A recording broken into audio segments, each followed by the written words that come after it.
Hi, it's Miss Kathy from the kitchen counter with another art lesson. This art lesson is for boys and girls in middle school, and even kids in high school would like this lesson. The lesson that I'm going to introduce today involves rotational symmetry. Everybody probably knows what it means to rotate. Tires on a car rotate. Bicycle tires rotate. A fan will rotate. A lot of times things that rotate might have a center point. And the center of that point is called a rotocenter. Also, with our rotational symmetry today, we're not only going to have something that rotates, but it's going to be symmetrical. When you were younger, you probably folded a paper in half and cut out a half a heart, and then you open it up and each side was the same. That's symmetrical. So with our art project today, it's going to rotate around the center point and it's going to be symmetrical. Each side is going to be the same. Today, I'm even going to talk to you a little bit about math. With rotational symmetry, you can work with math and fractions. For example, our project today is going to have 8 shapes that go around the center point. So our whole of a fraction would be 8/8. One part of your section that you work in would be 1/8. If you're working on 2 parts, it's 2/8. So rotational symmetry can be broken up into a fraction. I want to show you just a couple examples of rotational symmetry on a coloring paper. Now, with this coloring paper, I know it's a little hard to see, but this is rotational symmetry.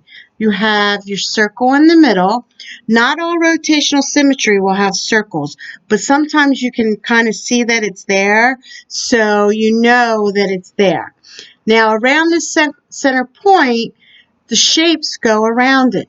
So, for the start of the flower, we have 1, 2, 3, 4, 5, 6, 7, 8.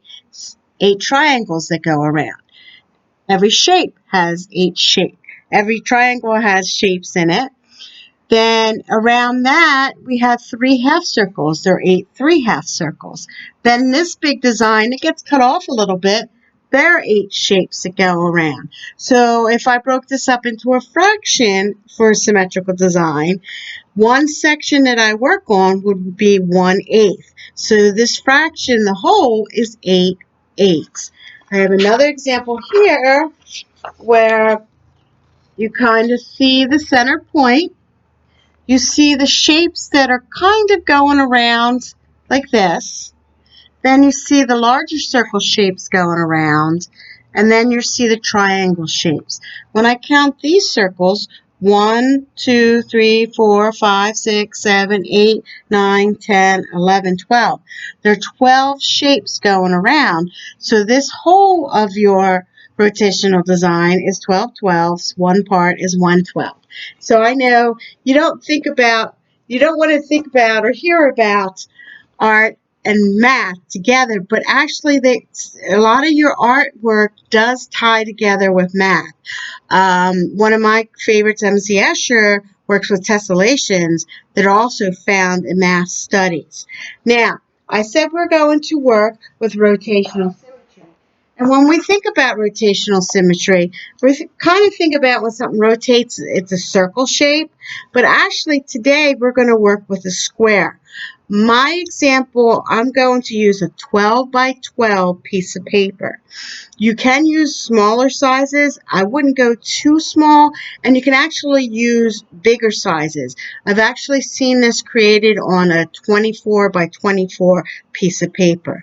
Now, since you're at home and you might not have so many supplies at home, and you may not have a paper cutter, if you have a rectangle piece of paper, if you fold that rectangle piece of paper that you have a straight edge like that, it looks like a triangle now, and you cut this straight line, that's going to give you a square. So for this project, here is my square after I cut that line in. I try to do a lot of things ahead of time so I wouldn't take too much time with the video. It takes longer to download for a longer video. So now I have my triangle. I'm going to fold that triangle in half. I'm going to ask you to fold your triangle 3 times. So now I'm going to fold it a second time and then a third time. Make sure when you fold that you really make sure you get those creases in, because you're going to need those creases when we get into the tracing part of this project. So it's really good to make sure you know your traces. So you end up with a triangle. Now what I need you to do with that triangle is to find a piece of scrap paper, maybe the piece that you cut off to make your square. You're going to place that onto the white piece of paper, and you're going to trace that triangle shape and cut it out, because you're going to need that triangle shape. Now when you open up this paper, I said we were going to be working with 8 shapes, and here we go. 1, 2, 3, 4, 5, 6, 7, 8. So we're working with an 8/8, or when we make our first triangle, 1/8. Now what I need you to do with the triangle that I made you, and you can do it with pencil first, or you can, I would do it with pencil first and then outline with marker. You're going to make your name. You can do first name, last name, nickname. I recommend not using a long name. If your name is Elizabeth, you're going to need to cut that down to Beth. If you have a short name, for example, CJ, you might want to add some exclamation points at the end, because you need more than 2 letters, but you don't want a whole bunch of letters. You're going to design your name in the triangle. And when you do that, you want your letters to go top to bottom.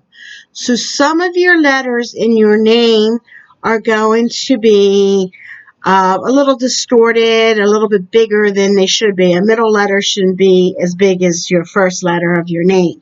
But you're going to do that so you make sure that your name goes top to bottom. Do that first with pencil, then trace over it with a dark marker. Now this is the next part, and you got to keep this in mind. Once you're finished doing that, I want you to flip the triangle over and trace the letters the way you see it on the back. Don't redo the name. So it's going to come out backwards. Here's my R at the end. So I basically took my black marker and I traced over the letters the way I see it showing through the triangle. I find sometimes when I'm working, if it's hard to see through the paper, to put a white paper underneath, because that makes it a little bit lighter and you can see better. And also a thinner weight paper you want to work with.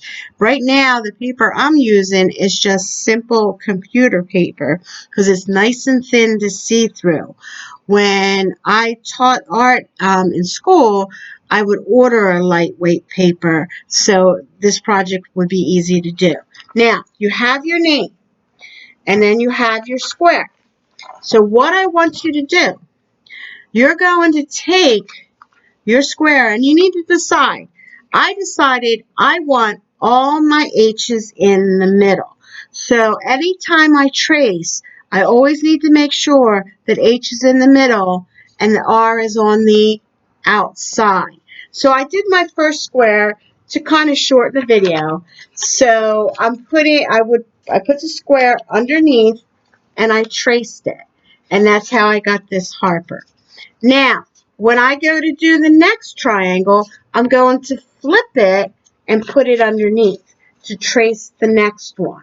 When I trace the next one, I want to make sure my H's are touching, my A's touching, my R, and definitely my P. My ER probably won't touch.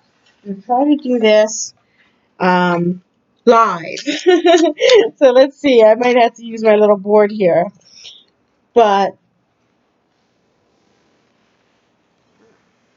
I'm going to take and do this. This is one of my favorite projects. It comes out really cool, and sometimes when I would hang them up in the hallway, kids wouldn't realize it was names until they really looked at it. The people that made it knew it was a name, but those that were looking at it did not. So let me get you all set up here. My H goes in the middle. So now I had flipped that triangle over, And I'm going to try to trace it live. Let's see if this will work. It's kind of... So when I'm tracing, I'll be doing my H. And see how I'm trying to make sure my H lines up? Then my A.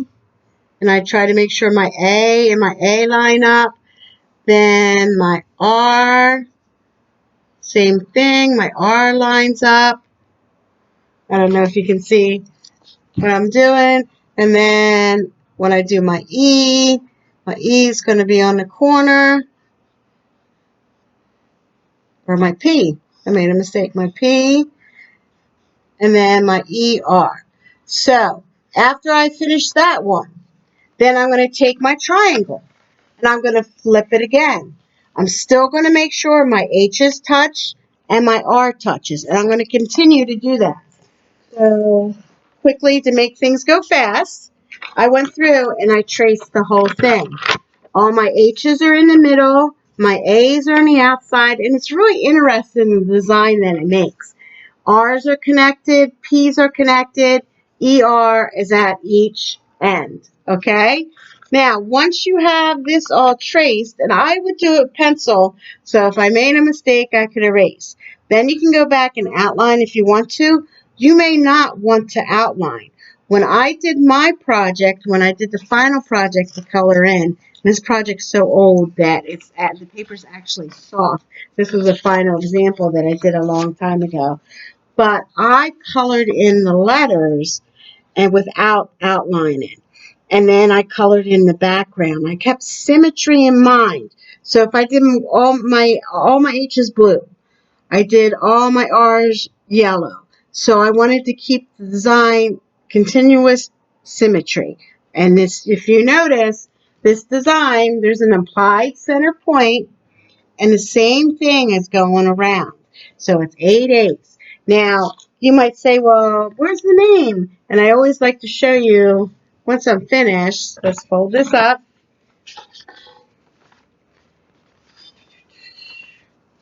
Oh, it's not going to fold for me. It's going to make me look silly live on camera.